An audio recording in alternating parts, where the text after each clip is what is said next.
Well, hello there, everybody. I think that it is, and it is, as I'm looking in there. Get to the camera, Steiger. Hey, everybody, how you doing?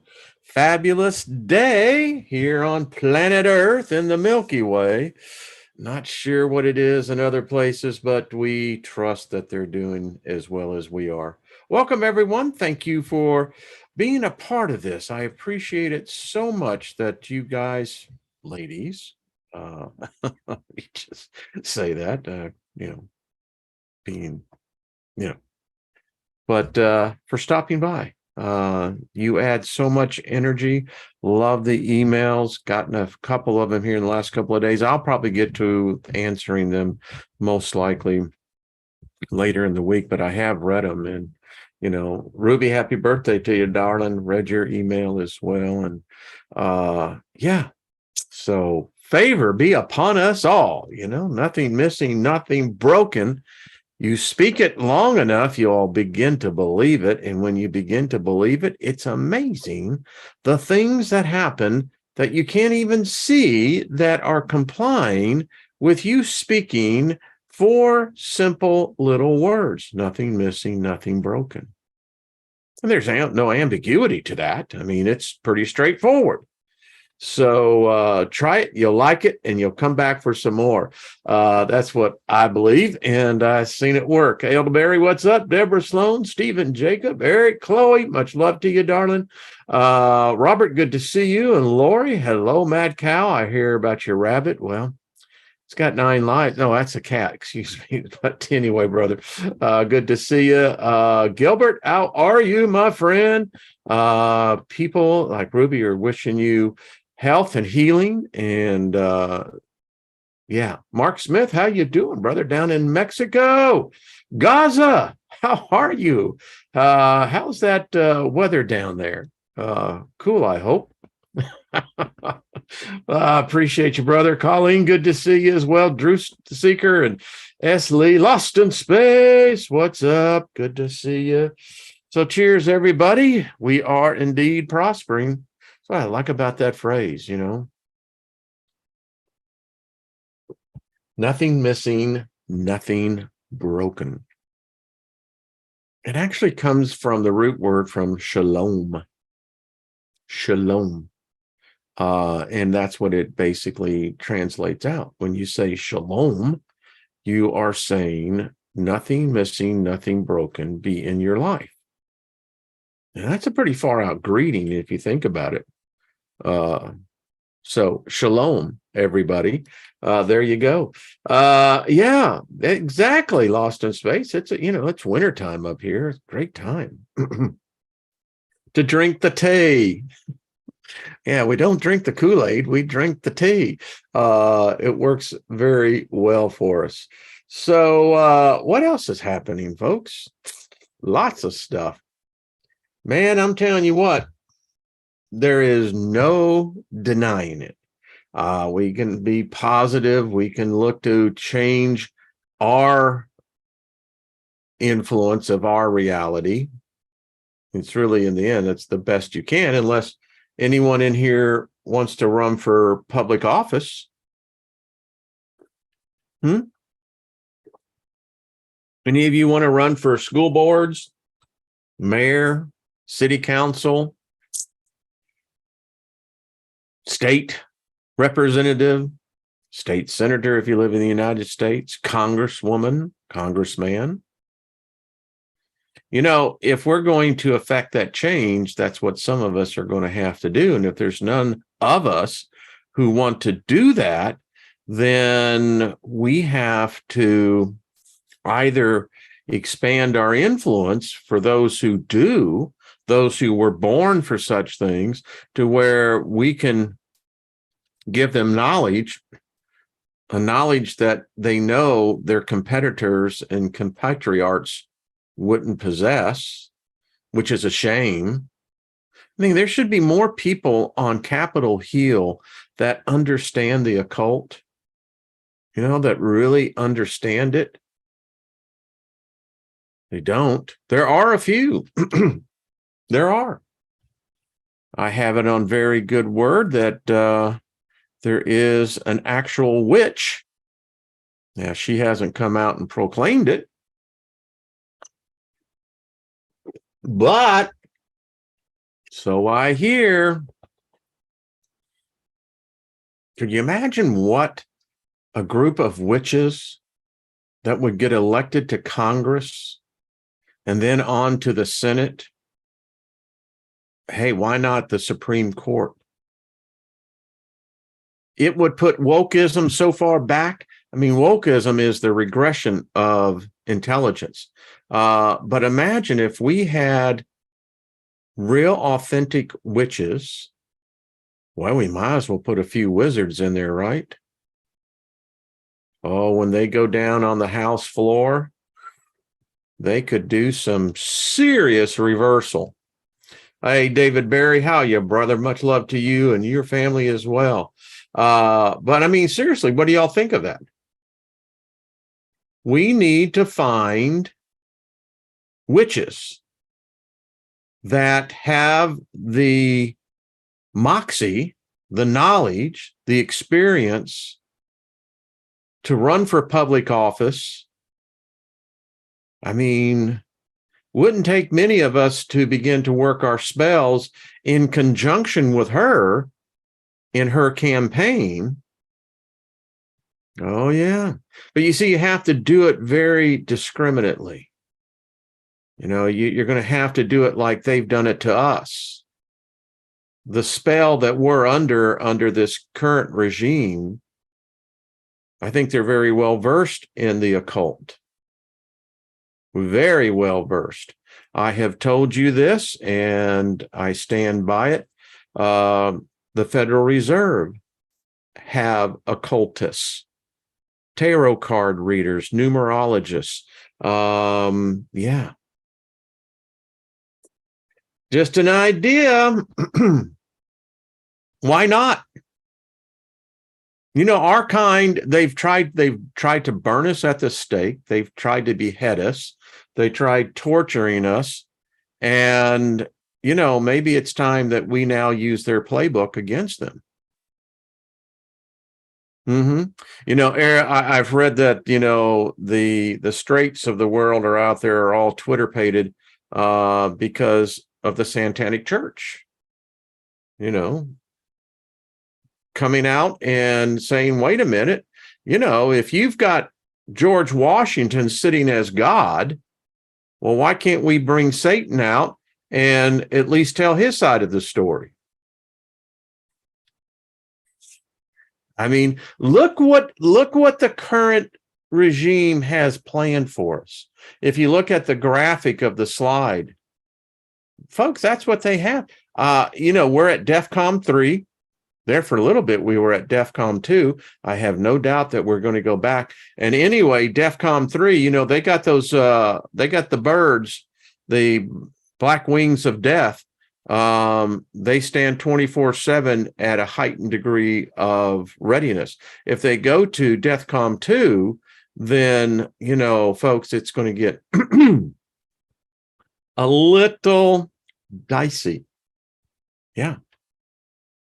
And just so that everyone is clear, no tanks have been sent to Ukraine. I see some of the nonsense out there. Folks, it's going to take months and months. You know, you just don't simply send a Bradley over there and say, all right, have fun with it. No. These are complicated machines. So anyway, but hey, I think this idea of finding occultists who know the arts, it's time to get them into power, because I got this sneaky suspicion. You know, I used to be heavily involved in politics, and I'm glad I did. You know, I was with an organization considered to be the most extreme conservative group, but that's fine. I met a lot of cool people. Got to know former attorney generals, Ed Meese. actually sat next to him on his wife and my wife, Lynn. We had dinner with them a couple of times. And it's where I had probably the best tutor who was able to teach in such a manner, the things of what we call freedom. What is the value of the Constitution as a document? If you think about it, the Constitution is a spell as well. Jefferson said it best, this thing called democracy. Hey, folks, we are actually a republic, but, democracy, he said it's an experiment. We don't know if it's going to work or not. So anyway, little diverse, isn't it? Of course it is. That's why, hey, Susie Q, Paula, good to see you. Cherry, hello. Cult is here. All right, welcome. You are welcome. This is a place where you can have a lot of friends. Okay. But I'm serious about, if any of you have that desire, you should pursue it. Seriously, you should. You have to pardon me, folks. I've been catching a healing. So, yeah. A lot of people in this region are really singing the blues. I got to tell you. Grace, what's up, girl? Just checking out. Hey, Paul Joe, what's up? So anyway, so we're going to continue on our reading, and a lot of, got several, when I see it repeated in emails, by the way, when you ask, I can send you the PDF just as well. I learned I used to do that automatically, but there's just some people who don't. So Mr. C, what's up? Well, thank you very much. William, what's up? Good to see you. New Yoda. So I thought lots of requests. People were asking, could you continue to tell us about this destroyer?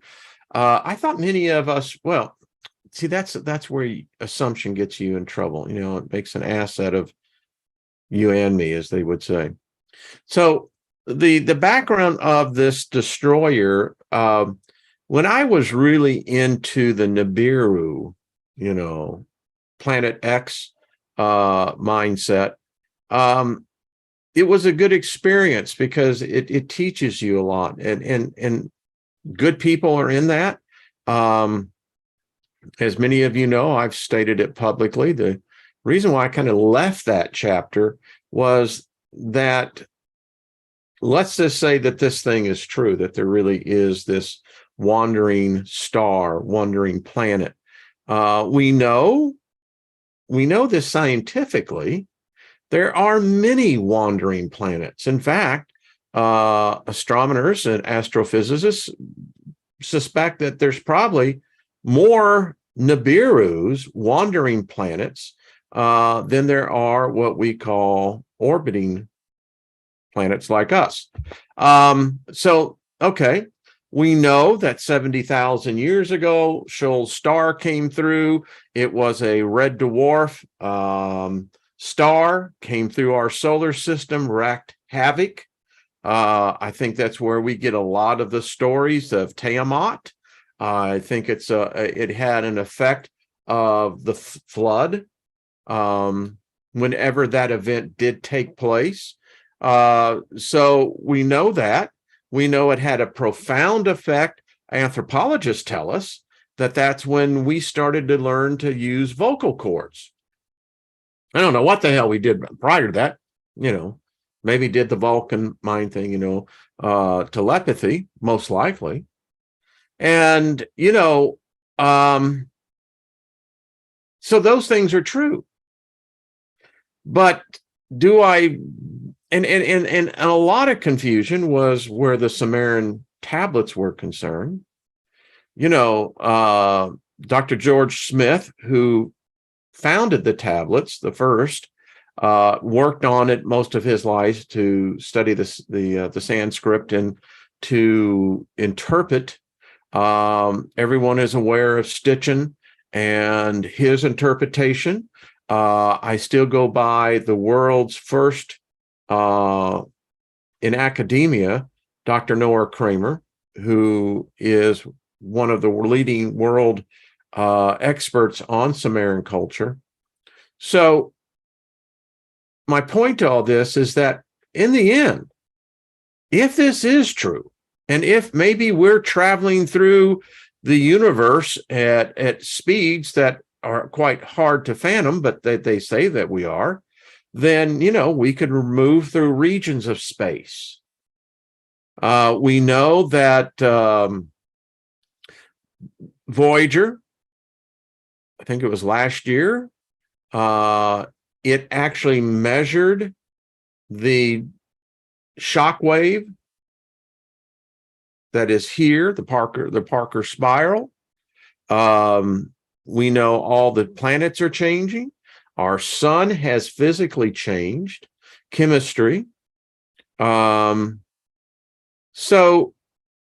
I came to the point where I just said, well, what's at the end of this? In my religion, it taught me, depending on whether you read Jeremiah, the book of Daniel, the book of Matthew, the book of Revelation, 2 Peter, all spoke of a fiery end for our planet, for our universe. It literally says in 2 Peter that God is going to roll up the known universe as a scroll and going to burn it away. And then we'll unveil a new one. Death. And that's the same thing that when I left the Planet X thing. I mean, if it happens, nothing I can do about it. Nothing. But what I can do is, if those type of events have been so instilled in our psyches that either there is a cosmological event happening at the same time that we're going batshit crazy. And you look at the planet today, humans are digressing. We're not advancing. We can't figure out how to get out of the mess. And we can't even figure out how we got into the mess. We did it.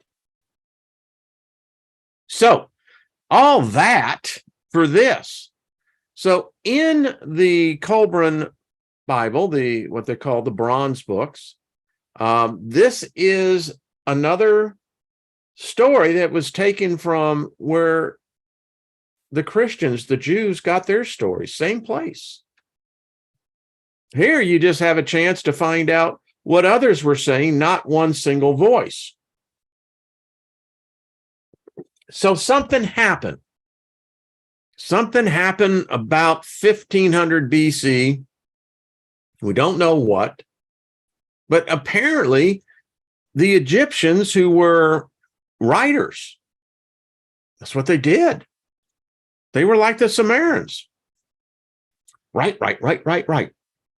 And so now they say that the slaves, which would be the Hebrews at the time, laid claim that this was their god. Well, Pharaoh wasn't real sure about that, because the Egyptian culture, again, basically had its beginnings in the Sumerian culture. The Sumerian culture was before all of these. So how one group of people can say, well, hey, that's our guy right there. Something did happen. And this little bit that we're going to read here together, I mean, it'll scare the crap out of you. Because if this happened before, they said it's going to happen again. It's coming back, which gives it then this idea that this is in some sort of some super orbit. It must be a hell of a oblong orbit. But let's just read this. So this is chapter 4. This is the Destroyer part 2. It says, the sentinels of the universe who watch for the destroyer How long will your enduring vigil last? Oh, sentinel. So, there are beings that are waiting, they're watching for this. Oh, mortal men. You see the difference here? The sentinels, they're not humans. Oh, mortal men who wait without understanding, where will you hide yourselves in the dread days of doom?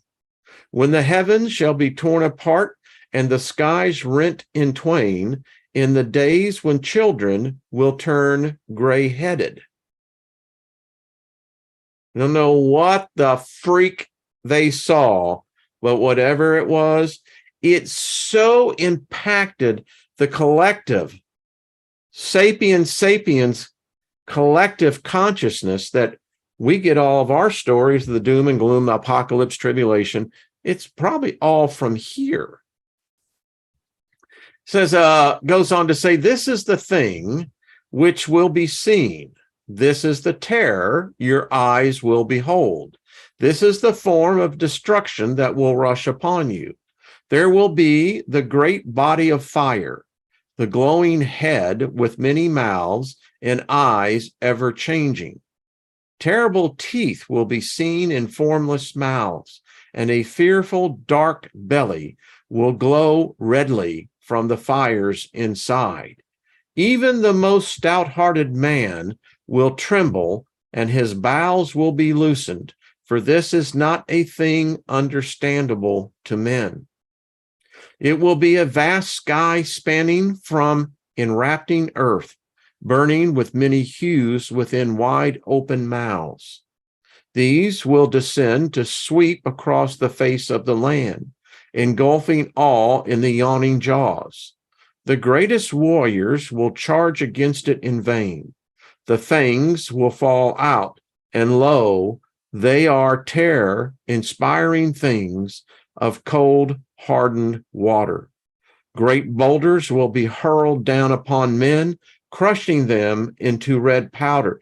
You know, and I've studied this. I've studied this extensively.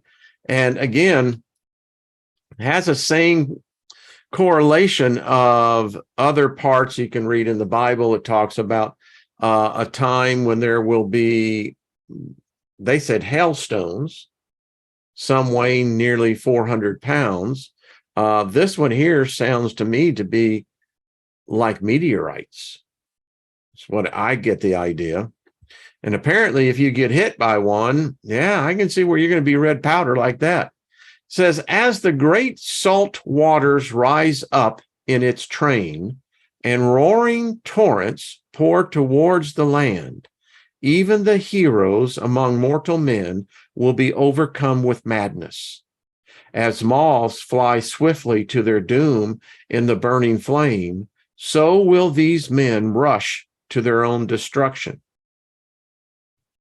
Whatever this is, it causes the soldiers on the battlefields to commit suicide. That's what it says. It says the flames going before will devour all the works of men.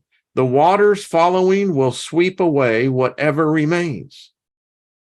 So this is something that has an effect on the tidal surges of our oceans. It has to be huge. Now, according to the scribes, the Egyptian scribes who wrote this, they said our moon is going to be destroyed. There will be a second moon, and it ain't going to last too long either. Let's continue. The dew of death will fall softly as a gray carpet over the cleared land. Men will cry out in their madness, oh, whatever being there is, save us from this tall form of terror. Save us from the gray dew of death. So it's quite apparent that something is going to suck out, and this is just my interpretation from my research, that there's going to be no oxygen. And the thing about it is that it will roll in like a land fog. And if you get caught in it, you're dead. Let's continue. Chapter 5. The Destroyer, Part 3. The doom shape, called the Destroyer. So they called this thing, the scribes called this thing a doom shape. Now, I don't know if you could have a spacecraft that would be the size of a planet. I believe you can. But whatever this thing, they called it the Destroyer. In Egypt, was seen in all the lands thereabouts. So even around in Ethiopia, over into the Saudi Arabia and that whole area over there, they apparently saw it as well.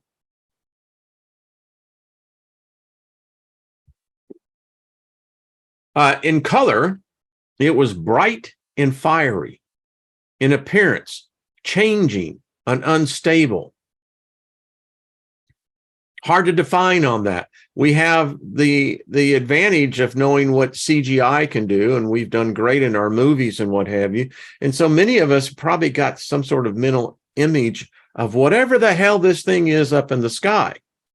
It twisted about itself like a coil, like water bubbling into a pool from an underground supply. And all men agree it was a most fearsome sight.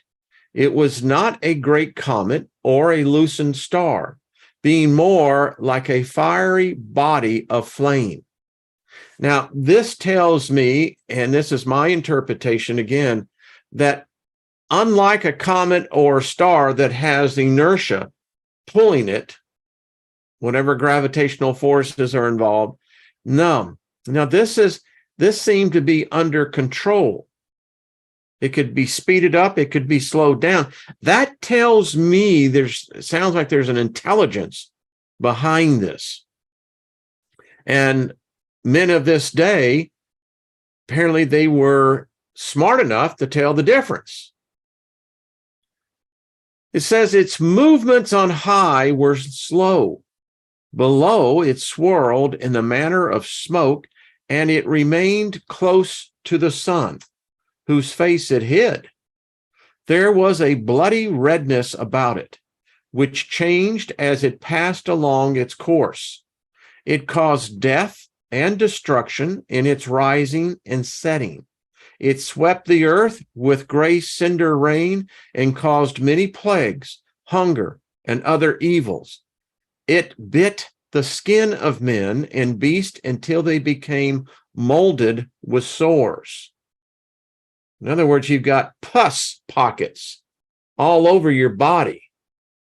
And apparently the animals weren't immune from it at all. And then you get this idea that this thing is deliberately going around our earth.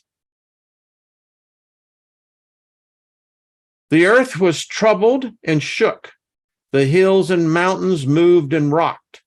The dark smoke-filled heavens bowed over earth, and a gray howl came to the ears of living men, borne to them upon the wings of the wind. It was the cry of the dark Lord, the master of dread. We kind of like that idea. Who are you, man? I am the master of dread. Don't you forget about it. Kick your ass. Anyway, thick clouds of fiery smoke passed before him, and there was an awful hail of hot stones and coals of fire. The doom shape thundered sharply in the heavens and shot out bright lightnings. This sounds like a spacecraft to me. Doesn't sound like, some celestial event. This sounds like, yeah. And who's ever in this craft apparently ain't got no feelings for us.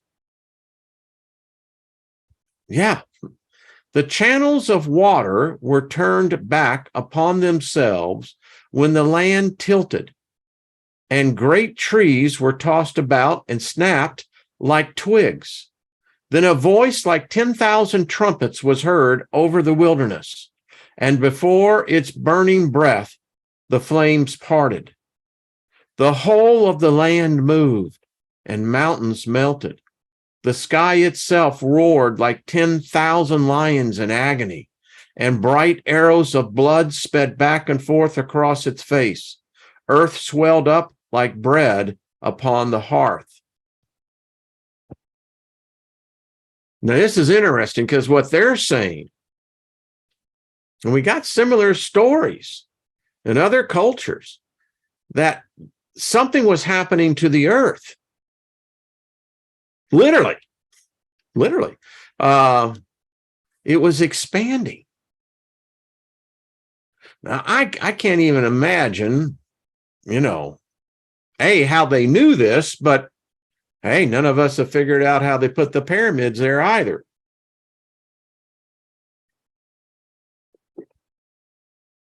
And the bright arrows of blood that spread back and forth across its face.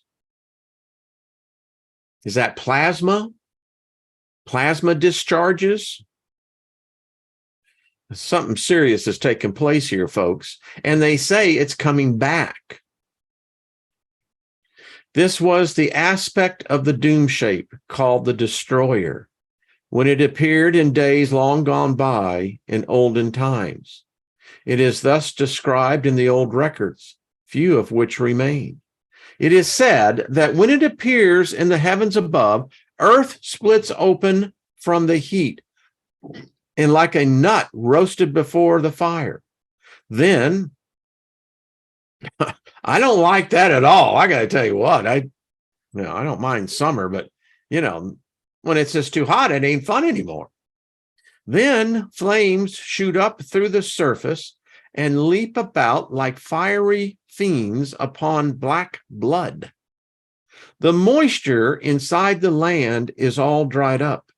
The pastures and cultivated places are consumed in flames, and all the trees become white ashes. So whatever is going on, and this, and as they say, this happened prior to the event that they're writing about, because it's happening to them. But their scribes, their magi's knew that this was going to come back. So again, and it sounds to me like a ship, not something like a planet. The doom shape is like a circling ball of flame, which scatters small fiery offsprings in its train. And you see, I get plasma in this. This is what I'm seeing here. If any of you ever saw when the space shuttle was in operation, I got to see it 3 different times. I was living in Austin, Texas, and the time, and Austin, Texas was in direct flight path for when they were landing in Florida. And it was spectacular because here was the shuttle coming by at tremendous speeds. You can hear the shock wave as the sound barrier is broken. And it had this plasma stream behind it. And it was so freaking cool. As it came off the shuttle, it was like this brilliant electric blue. And then as it began to cool down, it became golden color. So anyway, digress. I also knew people in Palestine, Texas, that when Columbia disintegrated, major part of the cockpit area of the Challenger landed on their property. Anyway, I digress on that one. The doom shape is like a circling, it covers about a 1/5 part of the sky. That's big. If we look at 180 degrees, we're talking something probably in the neighborhood of about 40 to 50 degrees. So to slice it out of the sky, wow. It covers about a 1/5 part of the sky and sends withering snake-like fingers down to earth. Well, that's electricity. There's something seriously going on. This is a big, big craft, whatever it is. Before it, the sky appears frightened, and it breaks up and scatters away. Midday is no brighter than the night. It spawns a host of terrible things. These are things said of the destroyer in the old records. Read them with solemn heart, knowing that the doom shape has its appointed time and will return. It would be foolish to let them go unheeded. Now men say, such things are not destined for our days. May the great God above grant that this be so. But come, the day surely will, and in accordance with the nature of man, will be unprepared. And I'll go just a little bit more. The story is, it makes for a great campfire story, doesn't it? Freak your kids out and everybody else, you know. Chapter 6, the dark days. The dark days begin with the last visitation of the destroyer, and they were foretold by strange omens in the sky. All men were silent and went about with pale faces. The leaders of the slaves, which had built a city to the glory of Throm, stirred up unrest, and no man raised his arm against them. They foretold great events of which the people were ignorant and of which the temple seers were not informed. That passage right there is just loaded with far more many questions. I mean, it's very evident that something about the slaves, the Hebrews in this case, they knew something. They had inside information. And the people in Egypt, the commoner, were pretty much ignorant of anything. I mean, it wasn't an easy life back then.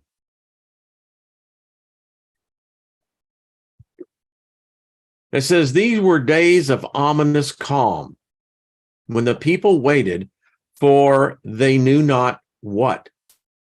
And folks, isn't it like today? There's this pent up demand or anticipation. Everybody freaking feels it. I don't care where you stand. They sense it. Something's coming. Now, I'm not saying it's this, but apparently they had that same feeling. The presence of an unseen doom was felt. The hearts of men were stricken. Laughter was heard no more, and grief and wailing sounded throughout the land. Even the voices of children were stilled, and they did not play together, but stood silent. Now, I don't know. You just imagine those of you who could paint a set for our theater that we'll have one day, and imagine you painting this. I mean, how would you depict the children? You know, would you have them standing there, pale, jaundice-like, not saying anything? Don't know. It says the slaves became bold and insolent, and women were the possessions of any man. Fear walked the land, and women became barren with terror. They could not conceive, and those with child aborted. All men closed up within themselves. What they said, that basically our species, the sperm in males, wasn't anymore. Boy, I could really talk on that one. The days of stillness were followed by a time when the noise of trumpeting and shrilling was heard in the heavens. And the people became as frightened beasts without a herdsman, as asses when lions prowl without their fold. Here's a thought. Just interject this in here as you're listening to me. Thank you. When I was in Denver, we had, I recorded it. The sound coming out of the sky sounded like what it sounded like to me was you had this huge freaking bulldozer that was scraping on metal or concrete. I mean, it was a horrendous sound, you know. And the same type of sound has been recorded around the world. I don't know. Is it something like that? It says the people spoke of the God of the slaves, and reckless men said, if we knew where this God were to be found, we would sacrifice to him. But the God of the slaves was not among them. He was not to be found within the swamplands or in the brick pits. His manifestation was in the heavens for all men to see, but they did not see with understanding, nor would any God listen. All were dumb because of the hypocrisy of men. This tells me this is a ship. Now, you can say it's Yahweh, the Elohim. You can say it's the Anunnaki. You could say Enki, I don't know. This is not a God in the sense of some sort of super consciousness. I can't help but not think of Captain Kirk. Why would God, what did he need a starship for? Because he ain't God. But anyway, yeah. It said the dead were no longer sacred and were thrown into the waters. Those already entombed were neglected, and many became exposed. Well, they were obviously in the process of mummification, it sounds like to me. They lay unprotected against the hands of thieves. He who once toiled long in the sun, bearing the yoke himself, now possessed oxen. He who grew no grain now owned a storehouse full. He who once dwelt at ease among his children now thirsted for water. He who once sat in the sun with crumbs and dregs was now bloated with food. He reclined in the shade, his bowels overflowing. Y'all can just pick with that one whatever you want. Said cattle were left unattended to roam into strange pastures, and men ignored their marks and slew the beast of their neighbors. No man owned anything. Is this sounding somewhat awfully familiar to today? I'm just saying. The public records were cast forth and destroyed, and no man knew who were slaves and who were masters. Sounds like this whole thing of confusion. There's some magic going on here. That's all I got to say. The people cried out to the Pharaoh in their distress, but he stopped his ears and acted like a deaf man. We got one of those in office right now. Anyway, there was those who spoke falsely before Pharaoh and had gods hostile towards the land. Therefore, the people cried out for their blood to appease it. Isn't it always the case? I mean, the shit comes down, things get hard, and the next thing humans want to do is start finding the scapegoat and let's sacrifice them. I mean, just because we think we're modern men and women today, we're more barbarians than in our ancestors. And given the right set of circumstances, it will manifest as it is doing already. FYI, there's a lot of freaking people losing their freaking minds out there. Since dust and smoke clouds darkened the sky and colored the waters upon which they fell with a bloody hue. Plague was throughout the land. The river was bloody, the blood was everywhere. The water was vile, and men's stomach shrank from drinking. Those who did drink from the rivers vomited it up, for it was polluted. The dust tore wounds in the skin of man and beast. In the glow of the destroyer, the earth was filled with redness. Vermin bred and filled the air and face of the earth with lonesomeness. Wild beasts, afflicted with torments under the lashing sand and ashes, came out of their lairs and in the wastelands and cave places and stalked the abodes of men. All the tame beasts whimpered, and the land was filled with the cries of sheep and moans of cattle. This is a Stephen King movie across the board.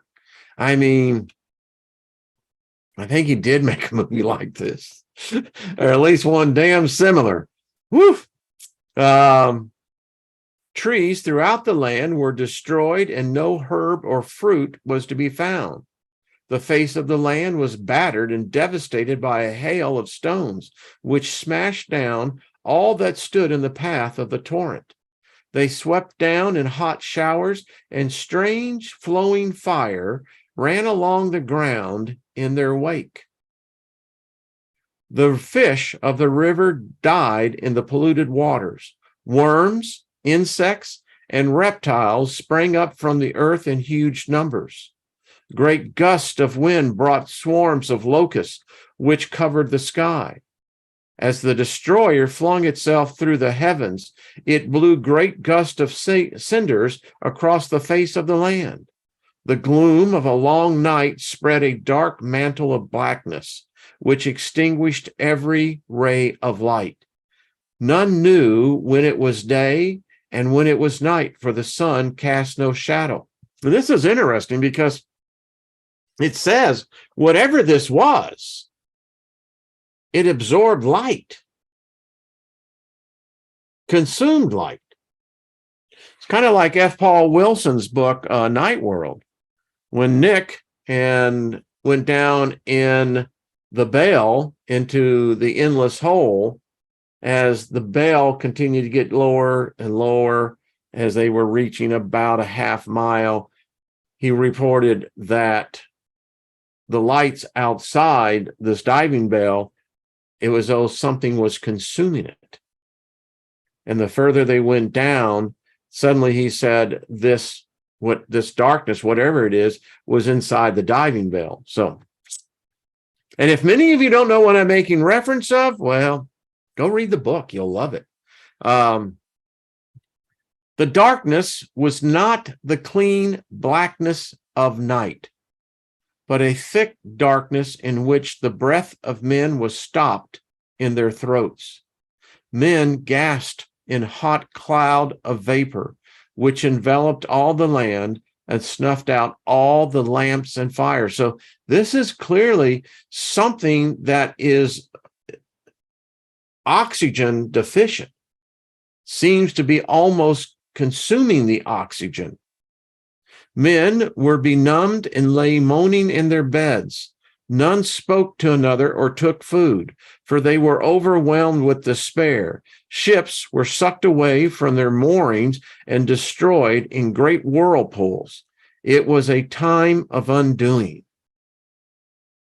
I don't know if this actually, and unfortunately, I'm going over a little bit longer than I anticipated, but this is some strange stuff. Now, I don't know if this actually happened. I mean, you can't be sure of anything of the past. But hey, whoever wrote this, you got to admit and this is really old stuff.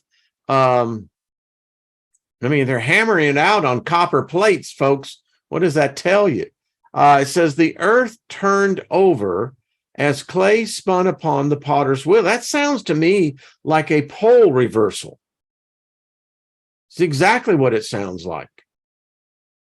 The whole land was filled with uproar from the thunder of the destroyer overhead and the cry of the people. So this ship apparently is making the rounds on the planet. It appeared to be in this region, seemed to be in a stationary orbit at times. Wow. There was the sound of moaning and lamentations on every side. The earth spewed up its dead. Corpses were cast up out of their resting places, and the embalmed were revealed to the sight of all men. Well, that's just wrong. That's messed up. I mean, that's just messed up. Pregnant women miscarried, and the seed of men was stopped. The craftsman left his task undone, the potter abandoned his wheel, and the carpenter his tools, and they departed to dwell in the marshes. All crafts were neglected, and the slaves lured the craftsmen away. The dues of Pharaoh could not be collected, for there was neither wheat nor barley, goose nor fish. The rights of Pharaoh could not be enforced, for the fields of grain and the pastures were destroyed. The highborn and the lowly prayed together that life might come to an end, and the turmoil and thundering ceased to beat upon their ears. Terror was the companion of men by day, and horror their companion by night. Men lost their senses and became mad. They were distracted by frightfulness.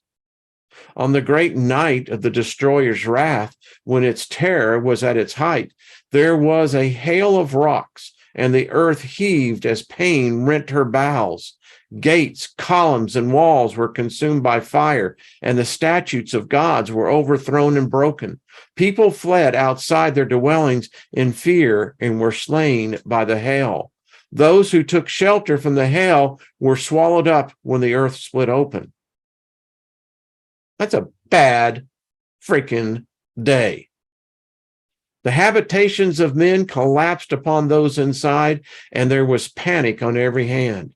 But the slaves who lived in huts in the reed lands at the places of the pits were spared. The land burnt like tinder. A man watched upon his rooftops, and the heavens hurled wrath upon him, and he died.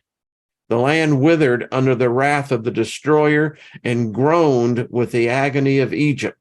It shook itself, and the temples and palaces of nobles were thrown down from their foundations. The highborn ones were perished in the midst of the ruins, and all the strength of the land was stricken. Even the great one, the firstborn of Pharaoh, died with the highborn in the midst of the terror and falling stones. The children of princes were cast out into the streets, and those who were not cast out died within their abodes. There were 9 days of darkness and upheaval, while a tempest raged such as never been known before. When it passed away, brother buried brother throughout the land.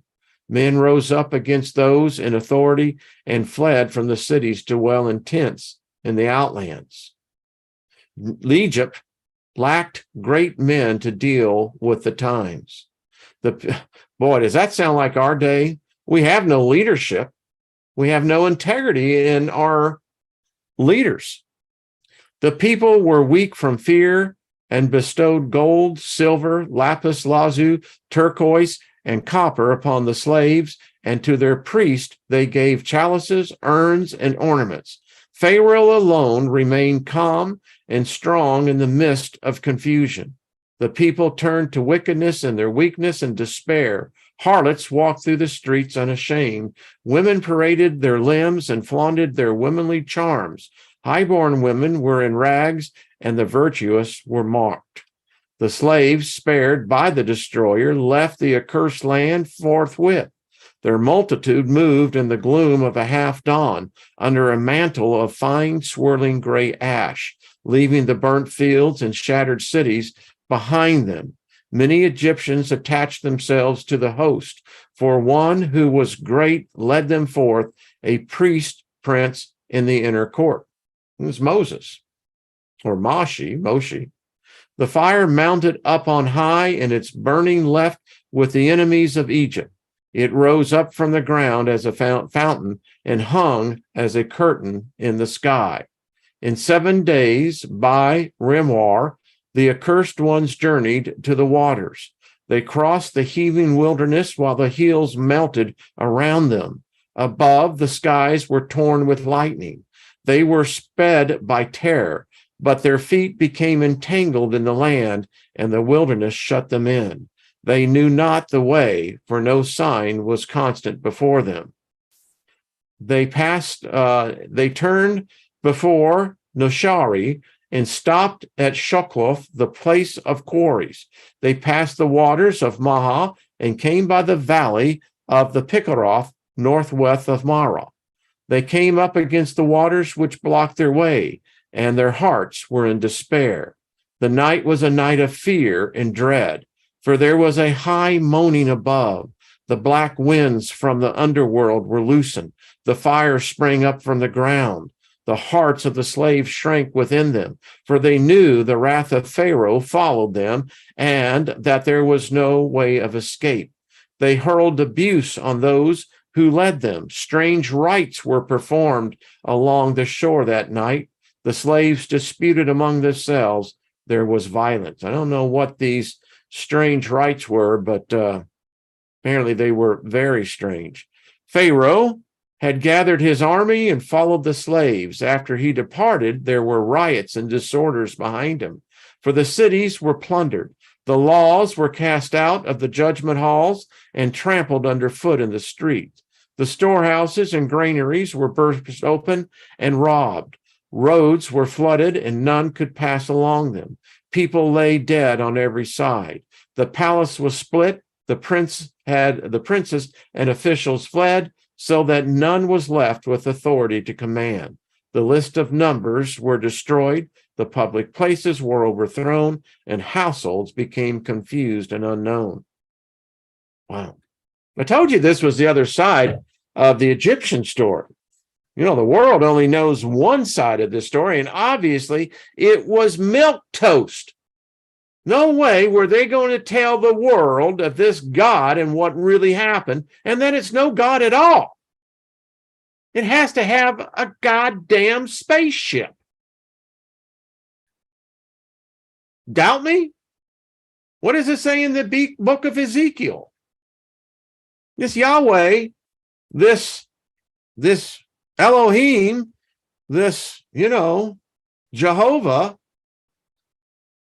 dies just like you and I. Anyway, let's continue. Pharaoh pressed on in sorrow. I bet he did. For behind him all was desolation and death. Before him were things he could not understand.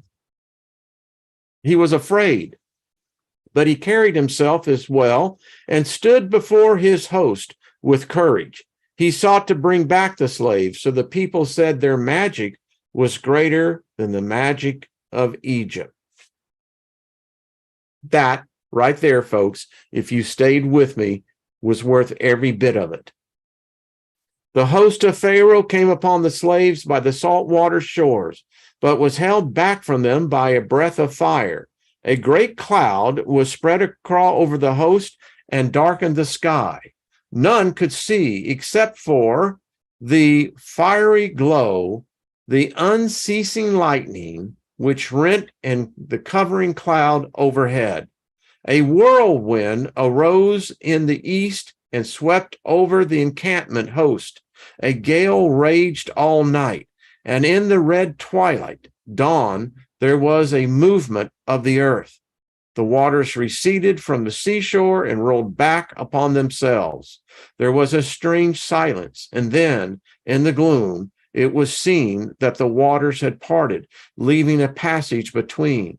The land had risen, but it was disturbed and trembled. The way was not straight or clear. The waters about were as if they were being spun within a bowl. The swampland alone remained undisturbed.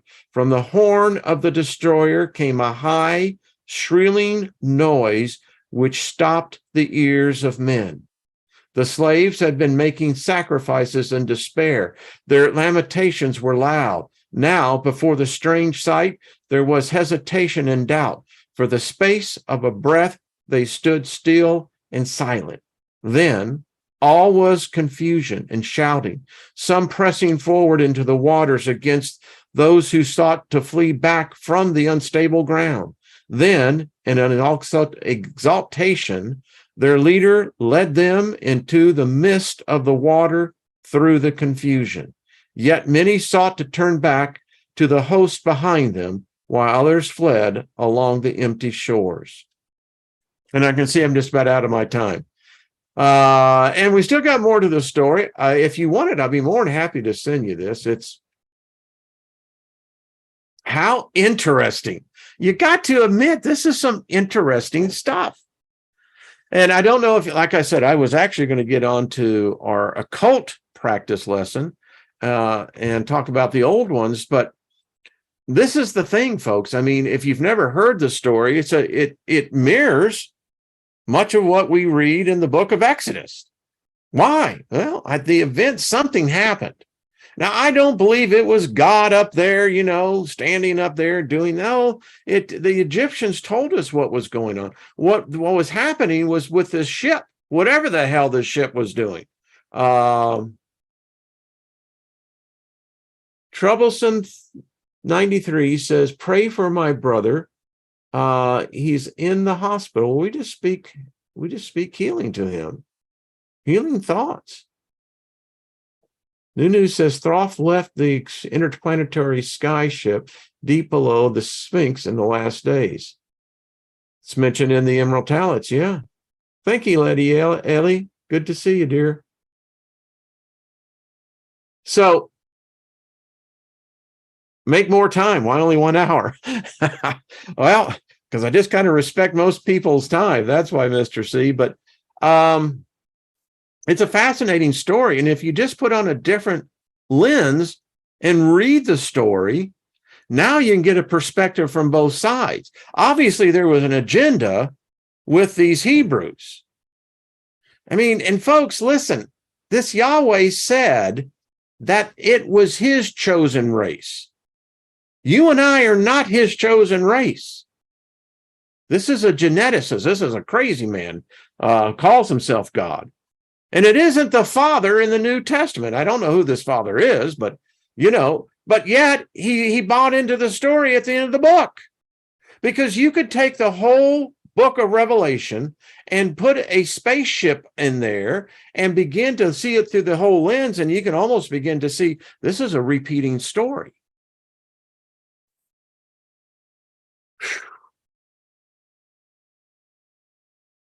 Knew it was almost time to get a beer. Well, Dave, if you're going to get one, make sure it's a cold one and bring it back here. Yeah, we all can get it. So this is what pisses me off about all this. I mean, we are such putzes. We are. Humanity is just a putz race. No, and if this thing was to show up, I mean, it wouldn't surprise me. I mean, we're so confused right now. The age of confusion is upon us. I mean, this is no bullshit. People are batshit crazy out there. We got a leader of this country who craps his pants and tells stories that don't exist, and yet we're told that this is normal. We got a species that can't even figure out sex. What is happening to us, folks? We are regressing at such a rate that the level of the youth in their ignorance, they're the most ignorant generation out there. They're completely clueless. And they're confused because they look to the adults and the adults are confused. And so you've got nothing but confusion. The internet is confusion.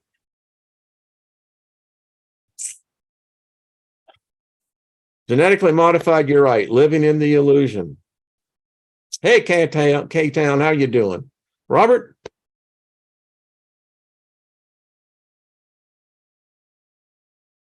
Yeah, Bonnie, I do believe you're right. Well, all right, we'll pick this up tomorrow. I don't know if we'll get into the rest of this story. I think I got enough in here. There's even another section that describes this thing. Wow. I mean, I just got to tell you, I don't want to be around when this thing comes back around. The source, to me, I'll just give you my point on that when I studied this. It's radiation, folks. Whatever is happening here, it's contaminating the dust. And you get this dust on you, and yeah. Yeah, Mr. C, I agree. I think it sucks. That's why we study magic, and we're going to get into it. If this group ever gets our shit together and we decide, and let me know if you're really serious about, write me. My email's in there, and that you actually practice the craft. Because if we ever get a group that does practice the craft, I'm going to try to get Orly back on. Orly was on a couple of years ago, and Orly is a practicing witch. But if we ever get our act together and we start conducting spells with large groups of people that focus in on one spell, woo, they don't want that to happen. All right, folks, off we go. Until we see each other tomorrow, have a fabulous day. I hope it was worth your time. Hit the like button. Thank you very much. Thank you for subscribing. I hope you're subscribed. If not, hey, subscribe. It's fun here. It's always fun here. We have a great time. Clothes are optional. Bonnie, I don't know what that is for. Can you imagine? I'm just looking over here and clothes are optional. I'm going, what a conversation going on in the chat room. All right, everyone. I really